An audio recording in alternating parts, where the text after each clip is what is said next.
Hello and welcome to Patched. I'm your host, Paul James. Today I'm joined by Matto Phillips. How's things, mate? Oh, great. We're mourning Well, the death maybe of not so E3. grateful. Yes. I should have worn some black. Oh, no. Just I do not have a veil. we'll have a minute's don't have a veil. Minute's silence for E3 or moment's silence for E3. All right, that's enough. E3 has died, or at least it's been cancelled for this year, off the back of it being cancelled last year, and a lot of sorry we tried from people at ReadPop, who were the company employed to try and fix the ship this year. So I guess we're going to kind of reflect a little bit on the news, what it means for things like Summer Games Fest and all the stuff that's kind of due to start popping up in June this year, or that June, July, the American summer anyway, that kind of gets the Summer Games Fest title. And I don't know, maybe we'll reflect on E3 a little bit from the past before we wrap things up. But what was your first blush impression of the fact that E3 is definitely cancelled for this year now, as publisher after publisher gradually walked away? Well, this is just what I heard. This is what I heard. Like, E3's been cancelled. I thought, oh, well. That was it. I just moved on. I was like, oh, no, what happened? Then just went on with my day. I just thought, oh, yeah. That's fair. I've said it before. It's like, oh, it's been cancelled again. Okay. Didn't really hear much about it all year. I was like, then all of a sudden, I was like, oh, it's been cancelled. Like, okay, cool. I just see, oh, Nintendo's not coming. PlayStation's not coming. Xbox isn't coming. Ubisoft's not coming. E3's cancelled. Like, oh, okay.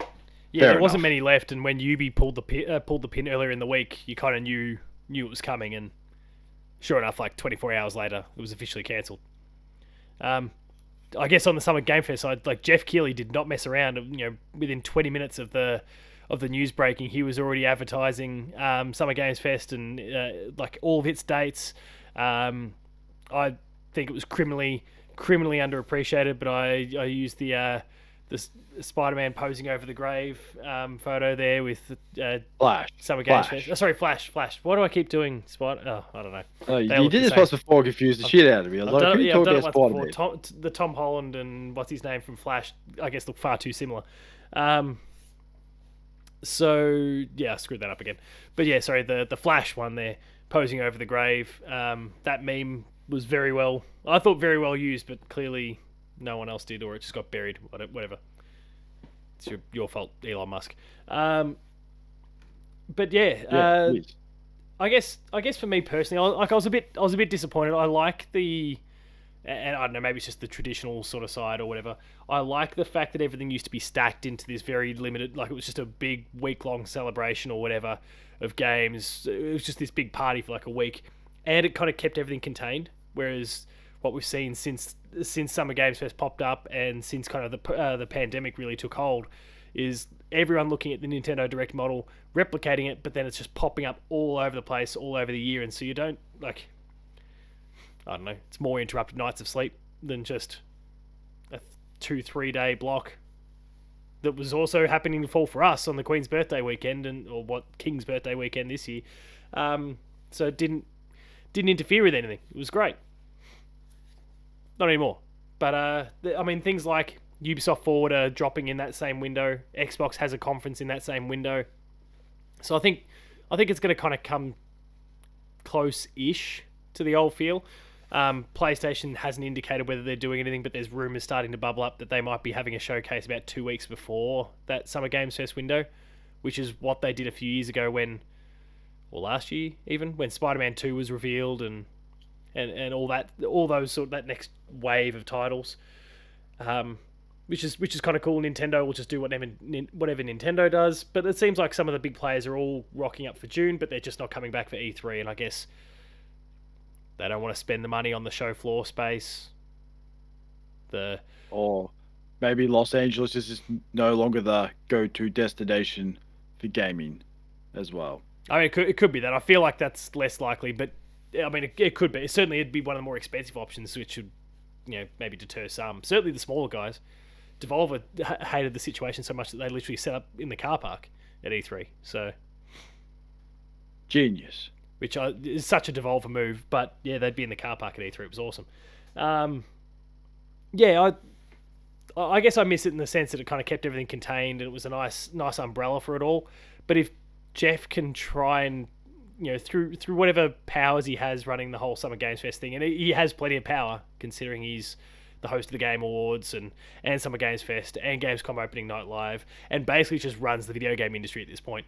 I'm sure like he's able to kind of swing it in a way that, like, okay, like the feedback that we've gotten from stuff in the past is that people didn't like the fact that it was so spread out. Can we kind of try and align with the old window at the very least, even if you don't want to book out space, if you don't want to have show floors, if you don't want to have the the live presentation where you run the risk of something going wrong, that's fine. But like, let's try and launch it in this same block. And it seems like at least a few publishers are already keen to do that. So I'm happy in that sense. I don't know. I'm still a bit torn, I think. There's probably there's a little bit in there. Like the dream was to one day go over to E3, and that's kind of dashed. But I don't know. Maybe I have to go to Gamescom. Maybe I'm off to Germany. Oh, the Summer's Game Fest. Yeah, well, go to Germany. Just fly to cool. Germany. Everyone wants to go to Germany. They have big beer. Exactly. Like, it might actually be even better, and also far less chance of being shot. None of this piss water stuff in Los Angeles. There's none of that. It's all the hard stuff in Germany, and lots of it. So yeah, maybe I've been getting it all wrong my entire life. Maybe I wasn't thinking about the broader thing. I was thinking too much about the video games. You're thinking too much about the games and not what's outside of the games, which is beer. Lots, just like PAX. Like, what's the thing we do at PAX? Beer. Yeah, we tend to first drink more night. than anything else. Because you had to fix up the map from last year where they forgot to put the. You said you fixed it up. It's like someone put the map there. It's like, this map's gonna be good, and you fixed it up. Said, no, I fixed it up, and you wrote pub. You drew like a square. I did. That's right. Pub, and put pub. I'm like, that's brilliant. That's the map we need. That's the map I'm looking for. That's the people's map. Yeah, that's an excellent point. That's it. I'm going to Germany when I can afford it.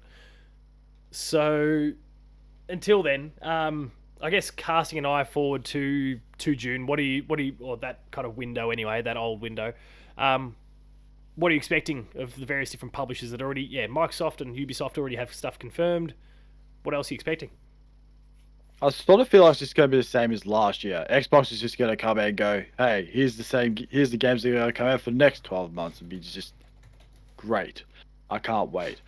And who knows what Sony's going to do. They might just put Jim up on one of those circle things, you throw tomatoes at him. I don't know what's going to happen with Sony. Like Game of Thrones, where you say shame and just throw, I don't know what you throw at him, just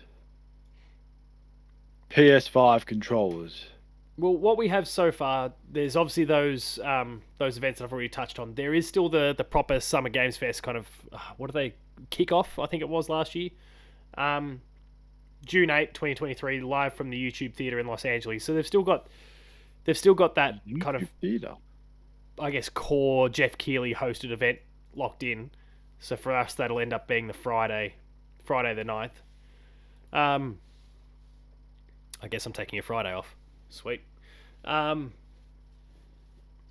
yeah, I guess around that, it probably depends. Like a Jeff Keighley sort of job means that you're never going to get like a heavy dose of any one publisher or console manufacturer. So it probably depends on how much like Xbox or PlayStation or Nintendo want to show as to whether they then go and have their own thing alongside it. And maybe they toss Jeff one announcement. Maybe there's like a DLC reveal for, I don't know, God of War.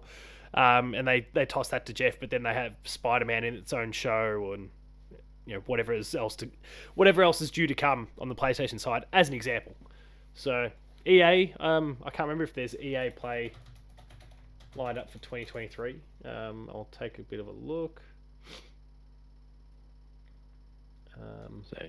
All they'll talk about is Star Wars. That's all they need to talk about. Well, they'll just go, hey, it sold so many copies, blah, blah, blah, blah, blah. I'm like, yep, good. We love Jedi Survivor so much, we decided to do this. Like, no, EA, don't ruin it. Just show some Apex and then just bugger off. Or maybe you got a new It Takes Two sequel. Who knows? Yeah, I'm not seeing anything there. As long as we don't get a Gearbox one like we did the other year, which is just what's his name walking around and just talking about the Borderlands movie the whole time. Randy Pitchford just walking around talking about the Borderlands movie. Or Take Two and just Oh talking. yeah, which was just a press God conference knows. about their earnings and shit. Whatever that was, it's just like, hey, there's no games here, get out. Wasn't sure if it was they got the wrong thing. It's just like, oh no, we were supposed to show some games, and they didn't. Um, But yeah, please. Well, what happened to that Borderlands movie anyway? No, I haven't heard anything still in since. production. Yeah, it's. I don't think there's Still, anything. I don't think anything's happened yet. I think the pressure's on because they got Dungeons and Dragons, which everyone seems to Yeah, love. everyone's loving it. Everyone's loving it. I don't know anything about Dungeons and Dragons, but people are absolutely But I'm kind of going. keen on the movie. All of a sudden. Yeah, everyone's absolutely loving it. Even the critics, out of all people, absolutely love it, which is mind-boggling because they'll just look at it and go, "I have no idea what's going on here." Like, but no, they love it. And then you got the Mario movie coming out Oh. very soon. This Well, it could be this week. This week, yeah. I think it's Well, there this you week. go. Then see how that goes, and then if it might be pressure's on Gearbox to not stuff it up. So I'm just quickly scrolling through the Summer Games Fest Twitter account at the moment because they haven't really set up the website too much yet. But yeah, we've got the Xbox Game Showcase and the Starfield Direct that are back to back on June 11th or 12th for us.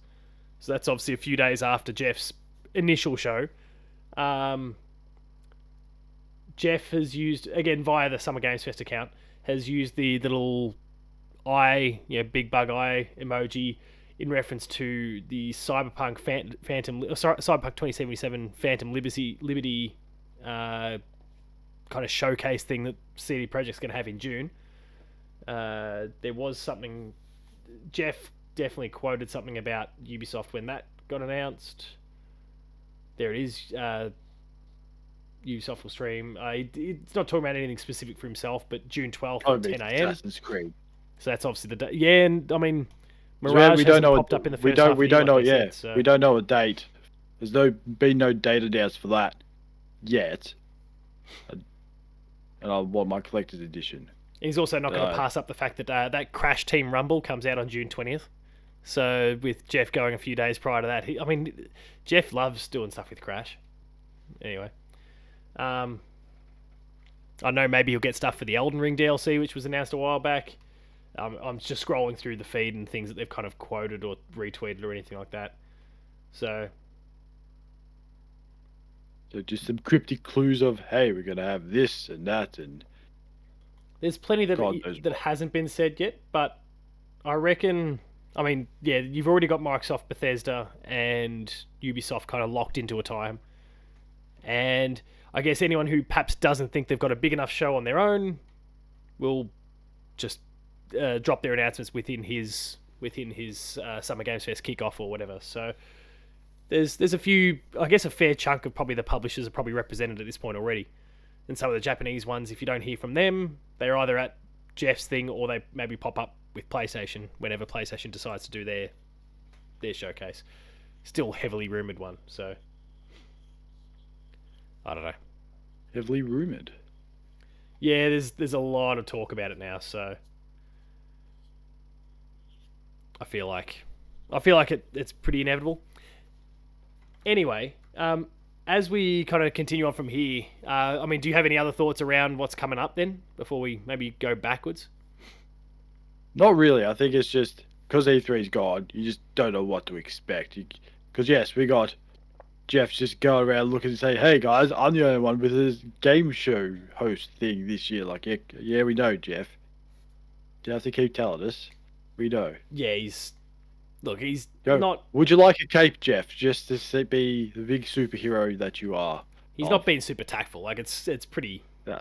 Like, good on you. You've created a show. You've kind of killed E3, but you don't need to kind of rub it in, I guess.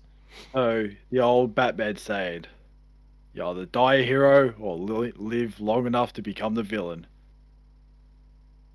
Good job, Jeff. You are now the villain. Is he now the villain? You've killed it. You've killed E3. He's the villain that we'll all continue to grovel up, suck up to, though. So yes, everyone. He is now our Lord and Savior, Jeff. Jeff Keighley. Lord Jeff. All hail Jeff. All right, so let's rewind then to a time before E3 died. Now, we've done dedicated episodes over the years about kind of favourite E3 moments and that sort of thing, so we're not going to make this like a big, proper, thorough, structured thing. I mean, not that patch is ever really structured, but We did one structured episode once, and we didn't like it. Let's No. be honest. It felt weird. Like, oh no, we don't like this at a all. little We bit can't too go off. scripted. It's way too structured for our doing. Yeah, we're rubbish. Our So our structure is once worded sentence. That's it. Yeah. E3's dead. Good. That's our topic. and then let's see how long Done. we can spin a conversation off that. Absolutely. So I guess what are some of your favorite, funniest, least favorite moments from E3 over the years? Do you have any that particularly? We'll stick go out? with the We'll go with the favorites to start off with, and then because I reckon the bad one's probably the best one. Well, there's actually two, but Yeah, there's a few. we'll go with the good one. There's a few, but I think the good one would be Keanu Reeves getting announced as Oh yeah. one of the main characters in Cyberpunk. Then he was there, and then we all know today as You're Breathtaking. No, you're breathtaking. You're Breathtaking. And so you usually do get a lot of celebrities hosting this and that, but it was just cool because that was the first time we saw that he was in the game, and everyone's like, "Oh my gosh, Keanu Reeves!" And Yeah. then he little door opens, smoke. I don't know if it was smoke or anything. Then look at it, it's Neo himself or John Wick. Depends on what what generation what you're you from. watch last. Yeah. But either way, well, as I say, both films are great. That's a lie. The Matrix, first film, The Matrix, is great. Rest are rubbish. Very average. Yeah, that's fair. But John Wick, on the other hand, brilliant. And I had another one. Oh, there might have been, no, the South Park. When they announced Fractured But Whole, and they're just mocking how game structure works. Like, imagine paying for a game that you have to then go. And it's just all that. I thought, yeah, that is true South Park form. It's absolutely typical. And then, I think that's all what was the other one? I think it was, and no, actually, I'll leave that one. Oh, I could leave that one till last. No, I'll do it now. It's just when PlayStation box Xbox was like, here's how you share your games on PS4. "Hey, here you go, thanks, done." I was like, "Yeah, good. That is good. You got to admit that was pretty good." Oh, it's the best form of like counterpunch, and obviously Xbox is gearing up for stuff like that at the moment. You can feel it in the winds with all the Activision stuff going on. But old Phil he's just there. He's ready to clap in his back. office, dark lights just going. He's like whole Doctor Evil thing just going. For 10 years, I've been waiting. 10 years, and then the bad ones. Well, the first one is the big announcement of my favorite game. No, it's not my favorite game. It's just funny as hell. Of Ridge Racer. Ridge Racer. And no one in the crowd could give a stuff about that. Yeah. At all. That whole PS3 announcement was it's like the giant enemy crab was the same thing. Like it's just funny because he just kept saying Ridge Racer over and over, and people was like, "Yeah, we know, we don't care. Just stops. No one cares." Do you know? Yeah, from the rest of that one. So obviously, yeah, Ridge Racer, we really tried to flog it. Like, do you know about that giant enemy crab one? No. What is the giant enemy crab? So the whole thing about that was they were showing off. I think it was like Genji or something like that. It was meant to be. Well, they were claiming during the same presentation. Oh, it's really grounded and based on actual history. So here you fight this giant enemy crab. Like, what the fuck? Like, it was just one of those like really badly planned out sort of, I guess, PR messages. So they really nailed it across the board with that one. I think they revealed Lair at the same time. That game ended up tanking. Haze. Do you remember Haze? That FPS? Yep, that was shit. What else? There was like a trio of games. Lair, Haze. I can't remember what the last one was, but I think maybe that last game. And then my other bad memory, just not, I wouldn't say bad memories, just something that could have been good that was disastrous. The biggest one of them all was the release or the debut, whatever you want to call it, of the Xbox One. Oh, the absolute disaster shitstorm that happened after that. Don Matrick, you useless. Don Matrick, yes. If you want to play old games, it's called Xbox 360. I thought, you dickhead.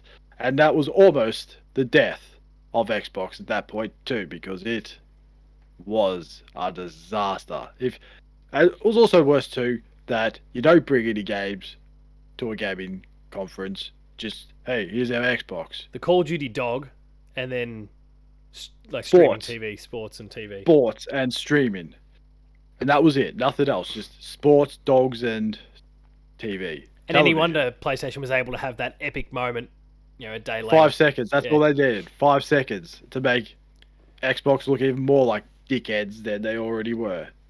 Then Don was out, Phil was in, and Phil is, for the last 10 years, trying to make things better. Bit by bit, he's getting there. Bit by bit, he's getting there. And everyone says, oh, Xbox still sucks, this, that. Oh, PlayStation Deluxe is better than the Games Pass. Like, do you get games day one release? No. So go shut your face. Not and often, wait. yeah. Go spend your $80 to $100 on your first party game, while all the other Xbox people get it day one. Just wave my Horizon Forbidden West shirt around. Yeah, so I guess for me, like some of the favourite moments... I actually got one more. One more quickly. EA just throwing their poor developers who made Battlefront and Battlefront 2 under the bus. Like, oh, hey, sorry, we made a bad game. Oh, yeah. I was like, that's just dickish, EA. How dare you? It's just EA. And then they said they're going to get another Star Wars game, which we never saw. So, yeah, good work, EA. Yeah, brilliant. A number of games Star Wars games they announced and killed. Not great. So I guess for me, on like the favourite sort of moments, there's things like, well, I mean, you've mentioned a few of them, but I think of things like Kevin Butler when he came out, and his pew pew, and yes, see, that's the man who's excited about games right there. Unlike Jim, who just couldn't give a shit about games and just fly to Belgium and then look like an absolute dumbass when Japan comes in and goes, "Hey, Jim, what's all this stuff you doing? You fool." Jeez, the internet quality is horrific tonight. You're a nice pixelated mess for the most part. It keeps things entertaining. So. Starting to improve now, as I say it. We'll have to bring Terry back in. No, we'll keep Terry away, at least for now. So yeah, like Kevin Butler's one of the best. That PlayStation E3 2015 where they announced Final Fantasy 7, like they kind of revealed Final Fantasy 7 remake. It was kind of the Last Guardian finally got its release date. All that sort of like that was kind of the PlayStation one of dreams. But even they kind of 1-2 punched it because then the following year. They pulled back the curtain on God of War 2018 with that like amazing kind of orchestrated intro that then led to the gameplay sequence that Corey was playing, and the whole thing was kind of perfect.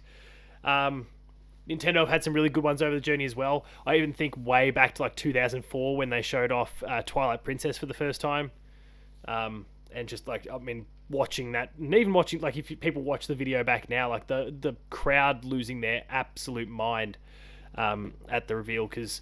There was still a little bit of just a little bit of bullshit getting thrown at Wind Waker at the time because of the way that it looked, the whole Zelda thing, rather in terms of the cell shading. Cell shading. Hey, how dare they? It was a good game. It was a brilliant game. Brilliant game. Some people says like, "Oh, this game looks stupid." Like, have you played it? Like, no. Well, maybe play it, and then they play it, and you know what they all say? Oh shit! It's a brilliant game. Yeah. Polish shit. No, as in, oh shit, like yeah. Oh shit! I don't polish it. I was like, no, not polish it. No. That's how if it wasn't for Wind Waker, Black Flag would never been made. Damn straight. That's all Wind Waker is. It's just, well, that's what Black Flag is. It's just an updated version of Wind Waker. Yeah. Except you don't use a little your musical stick to change the wind. Yeah. So yeah, stuff like that one was huge. Even when they announced Smash, Ultimate, the most recent one, and they just kind of was that during? I think that was during their E3 direct. Again, it gets messier these days because they start having directs all over the year. But I'm pretty sure that was in that E3 that particular window for the time. That was obviously huge because no one was quite expecting it that soon, considering we'd just come off the back of Smash 4 on the Wii U and the 3DS. But they pulled the trigger on that really fast. Xbox have had a few good ones along the way. I guess one of my most regretted moments, and it was kind of the fanboy in me of the time, was I think in 2010 or 2011 or something. So I was still. Oh no, actually would have been earlier than that even. No, like probably 2008. I was watching it at home at mum and dad's place, and at that point, didn't have my own laptop, didn't have a smartphone that I could just stream it to. Like it was going into the study space, sitting down in the dead of night and watching it, but with mum and dad's room directly through the wall.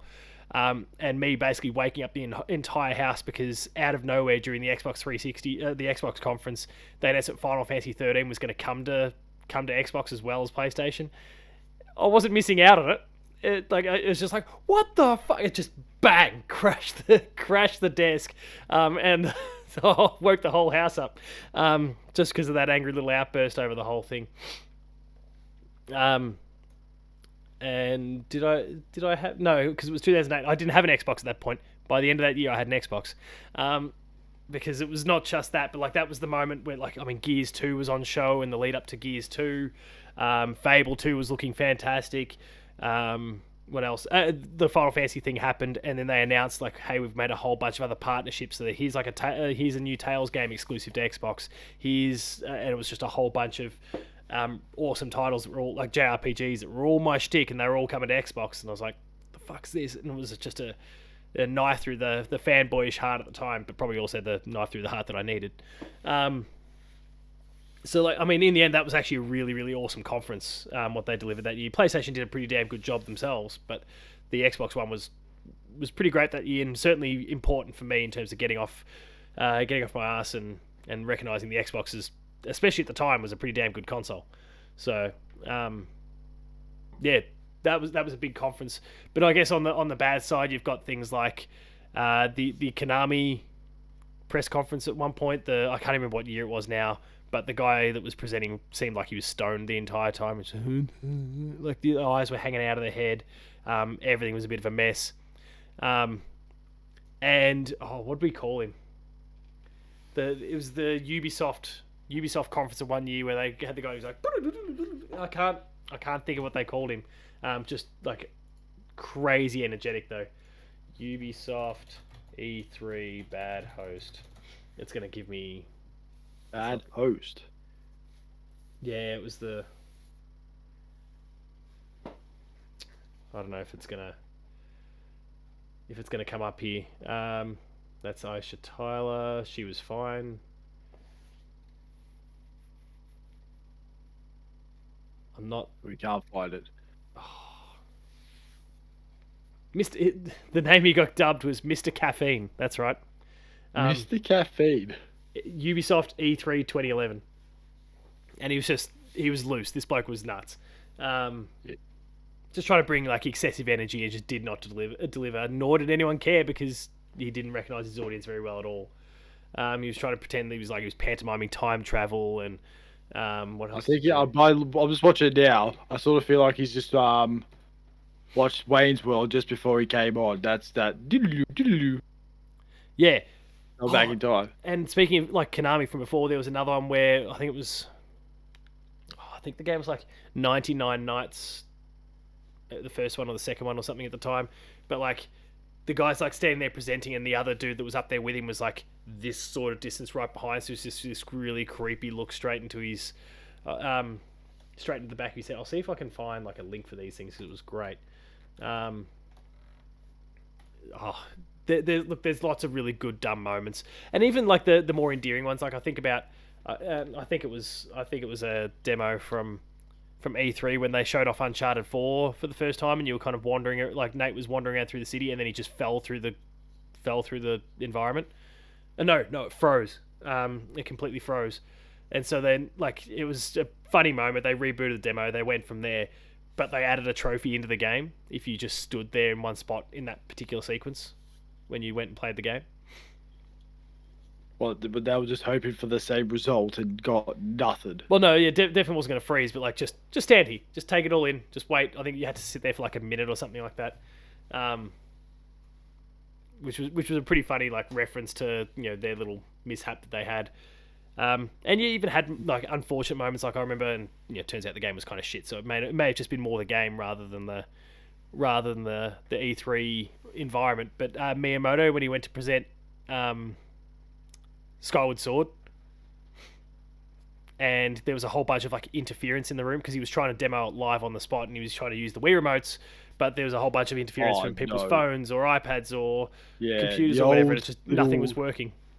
Yeah, the old. Oh wait, was that when he was bringing? Was that with the new sensor things or? Yeah, that was at the same time, yeah. I So it see. really didn't work out well for him. But Nintendo's had a few bad ones from things like Wii Music when they demoed that. Or what was it? Nintendo Land for the Wii U. And they're like, here, we've got one more thing for you. And like to end the conference, you're like, oh, sweet, it's going to be Zelda or it's going to be whatever. And then it was like fireworks in Nintendo Land. You're like, what the fuck's this? And that's when the wheels were falling off for the Wii U in the same conference they introduced it. On the flip side, actually, on the I guess sticking with the Nintendo one. Oh no, it's just escaped me. I had one there for Nintendo that was a good one, but it's escaping me now. No, it's gone. Either way, lots of good stuff from Nintendo. Lots of bad stuff from Nintendo as well. But I guess it's just what you have to expect with a company like that. That still happens even in their little random directs these days. They have their ups, they have their downs. Everyone's had their ups and downs. I don't think there's been anyone that's kind of nailed it every single time over the years. Never. Oh yeah, I'm now like scrolling through and finding some of these old moments. Oh, Connect. Remember they were trying to demo Connect? And he he models everything. He's like moves his legs around, and then the leg kind of wraps around, like kicks himself in the back of the head, basically. Or It wasn't even working properly. I was trying to do this and that, and it just wasn't going well. Probably having the same Miyamoto issue, or like hey Mittens, and they're like patting the two little kids are there demoing. Oh, jeez, I don't even know what it was. Probably a rare game because Connectimals that's or some all rare. stupid shit. And they're like patting the little tiger thing. Oh, good shit. I'm sure there's something scratching in the back. Oh, and one final Ubisoft one. When they played laser tag. They played laser tag like in the theater wall. Like Sounds like a mid-presentation. Rainbow Six thing. The whole thing was... Yeah, I think probably was a Rainbow Six thing. I don't know. It definitely sounds like a Rainbow Six thing. Yeah. I don't know. Or it could be a Far Cry thing. You never know. They're all the same game to me anyway, so it doesn't really matter. Well, yeah, it is the same shit. What you say. Oh, here we Or go. maybe it was Ghost Recon. Everyone's Yeah, it would have been favourite like a game. Ghost Recon thing. I'll send you a link after the show. Or But Splinter Cell. No, it would be Splinter Cell. oh, yeah, maybe. No, not for laser tag. But yeah, That's the opposite of Splinter Cell. yeah, actually, it's totally the complete opposite. Either way, E3 is dead. Long live E3. You had a good 27 years, and now you're dust. I don't expect to see you next year. Rest in peace. Any other thoughts, Benno? Good job, Jeff. Yeah, good. Ruining Bad guy, ruining Jeff. everyone's lifelong dream of going to E3, and you've just gone and ruined it for everyone. Yeah, for being too damn good at your job. God damn it, Jeff. All right. You had one job and you done it right. Yeah. Unbelievable. We'll wrap things up there. If you enjoyed this episode of Patch, please be sure to like, share, and subscribe. All the buttons down below. Hit the notification bell. That way you're alerted to new episodes the moment they go live. That includes Patched, Player 2 Plays, Gamer School, and a whole bunch more. And stay tuned for what's likely to be a whole bunch of like reactions and recaps to various Summer Games Fest or formerly E3 conferences as they all start popping up, whether it's the Ubisoft and Xbox ones that we touched on or whatever else comes up in the future. I'm sure we'll do stuff around it. Visit the website, player2.net.au for reviews, previews, opinion pieces, news, features, links to the podcast series Patch, the Player 2 Pixelcast, and Dev Diary. We're on Patreon, patreon.com/player2au, kicking a few bucks. Lower tiers, early access, high tiers, monthly episode exclusives. And finally, there's Twitter. Matto. Matto_Phil. Paul James Games for myself. The website is player2au. Rest in peace, E3. Good job, Jeff. You killed a staple of the industry. And we'll see you next week.